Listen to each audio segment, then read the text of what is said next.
Hey guys, it's the AK Geek here. For today's video, I want to basically give a rundown on my setup on my AK-74 and just basically have a little bit of a discussion video with you guys explaining why I set up the AK the way that I did. Because you see a lot of guys on YouTube, they just want to accessorize their gun just for the sake of accessorizing it, making it look cool, but they don't really have a mission or any particular reason for why they outfitted their gun the way they do. There's no real tactical considerations for how they're outfitting their gun. They're just, throwing stuff on there just to make it look cool. So if you guys remember way back in the day when I first got this gun, it came with just the basic wood stock, right? Surplus wood, all that jazz. It was pretty used furniture. And when I got this gun originally, I was not wanting it to stay in its stock configuration. I wanted a modern fighting tactical AK. And so, just doing a little bit of shopping around, I basically concluded that I think the Magpul furniture, the new stuff that was coming out at the time, was probably going to be my best option. Number one, because of price, because it was pretty affordable. I would say combined from the AKM MOE handguard to the grip to the stock. Ooh, I'm gonna say maybe around $80. Something like that. It was under 100. I know that, which was a good deal. The other extra stuff, such as like the rail and the vertical grip here, I say it was like an extra $20, something like that. So overall, it was about $100 for the furniture change. And the reason that I chose this particular stock set was not simply because of the price, but it did offer advantages that I think every AK should have. At least mainly talking about the handguard. The reason that I'm a big fan of the MOE handguard here is because it gives you the ability to mount rail sections to it like this and mount things like this UTG flashlight without having to weigh down the whole gun by getting a huge beefy quad rail that's just going to be ridiculously heavy, because AKs are inherently front heavy as it is. You got this big old muzzle brake here, front side up here, all the way to the end of the muzzle. They're inherently front heavy, mixed with the big freaking gas piston that's in there. They're inherently front heavy, so I wanted to be able to minimize weight on the front end as much as I could, as well as the nice thing about this handguard is it gives you a lot of grasping surface, and there's a heat shield in here, which I think every AK should have. Every AK needs a heat shield, for sure. As far as the stock goes, the MOE stock, yeah, it is a little bit beat up and scruffed up, just from general use. The stock itself, it is a fixed stock. I know that's generally not considered tactical by today's standards, but ultimately when I was thinking of this build, I wanted to maximize what I thought was the benefits to the AK, and I also wanted to come at it from a perspective of, if it ain't broke, don't fix it. And I like the simplicity of a fixed stock. It is what it is. There's no frills to it. You don't have to worry about it. It's just there.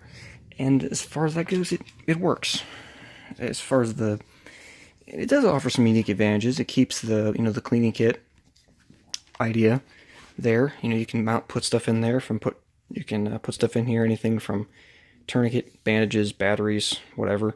I don't really have anything in here at the moment, but who knows if I'll do anything like that in the future. The way to get in here, just use a loose round, pop it open, thing will pop off.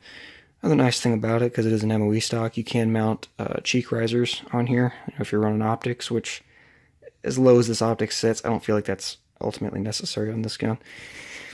So, MOE stock, it's great, it's durable, simple, just like the AK. What I did do for the sling attachment, as you can see, this is just a traditional AK sling. Again, if it ain't broke, don't fix it. It's just a simple two-piece military sling that's worked for decades.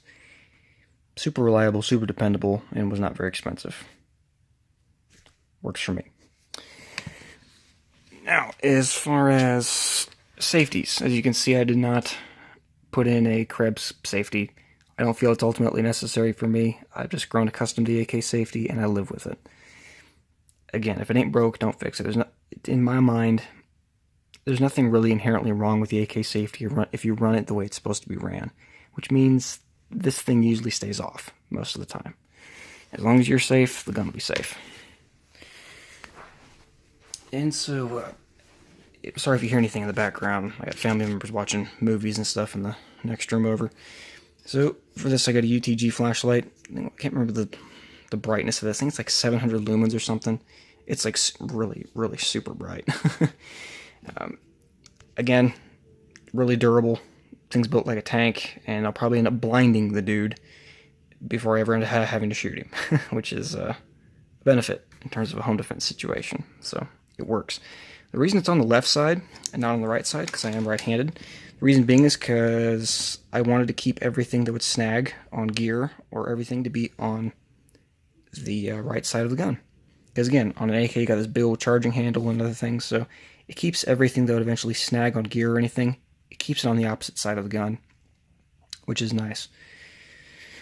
If you did see in other videos, I did have a pressure switch mounted here. I ditched it. I got rid of it. The main reason being is because when I think of this, I don't want to have to be worrying about maintaining constant pressure on the VG in a self-defense situation. In a self-defense situation, I want this thing to stay on and not have to be constantly worrying about keeping the light on by providing adequate pressure when I should be keeping my wits about me and keeping my eyes on what's going on at the end of this muzzle and being able to identify the bad guy. That's the most important thing. I don't want to be distracted by pressure switches, all that crap. Just simple, push the button, light stays on, find the bad guy, engage the threat. Simple as that. As far as sights, kept the standard sights. No reason to change them out. Not at all. Same with the muzzle brake. With the AK-74 muzzle brake, it kind of makes the gun for me.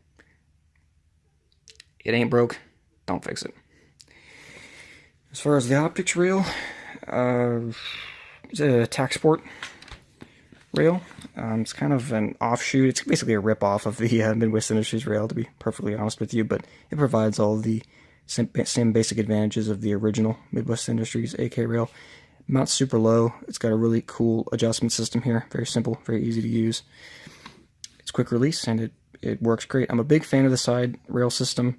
I'm not a huge fan of mounting optics on the front end up here, again, because AKs are inherently front heavy. But I am more open to it on like underfolders and things. But if I have the side rail option, I'm going to use it, because I just feel that that's the best optics mounting solution available for the AK, at least in the Western world, because we don't have all those fancy new Russian dust covers that are coming out on the AK-12 and all that stuff. Got a Bushnell TRS-25 red dot on here. For the price, you really can't beat it. It's a fantastic optic. So ultimately, that's all that I've done to this gun, and that was kind of the mindset behind it. Why I set it up the way that I did. I wanted to maximize what I feel like the AK is already good at, which is in reliability and simplicity. I did not want to get rid of that. I wanted to improve on things that would obviously need to be improved on in a modern fighting rifle, which means the ability to have a light and an optic. There you go. Done.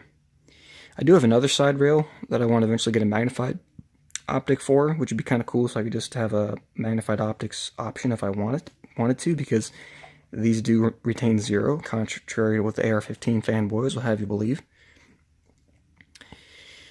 As far as the gun itself, it's been running awesome. I would say I probably put 600 to 700 rounds through it. For some people, that might not be a huge round count, but considering that it's never had one malfunction, I'd say that's pretty awesome, because that's what it's supposed to do, right?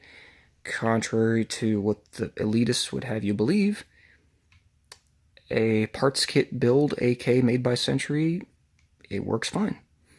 I'm not a huge fan of the RAS-47 or C39 V2s, but these older Century guns, because this was essentially, this M74 came out within the last batch of M74s, because Century's no longer making them. They're made on Milcert parts, on a Nodex receiver. You can't go wrong. You're not going to have any of the inherent issues that you're going to have with guns like the RAS or C39 V2, because they're made from quality commie parts. That's kind of a joke, but I'm being serious. The forged stuff is way better than the cast junk on the RAS-47s. So yeah, overall, guys, that's what I've done to the gun. That was kind of my setup behind it, and hey, you know, any of my subscribers post videos on why you have your AK set up a certain way. I'd be really curious to see your story behind them. This has been the AK Geek, and catch you guys later.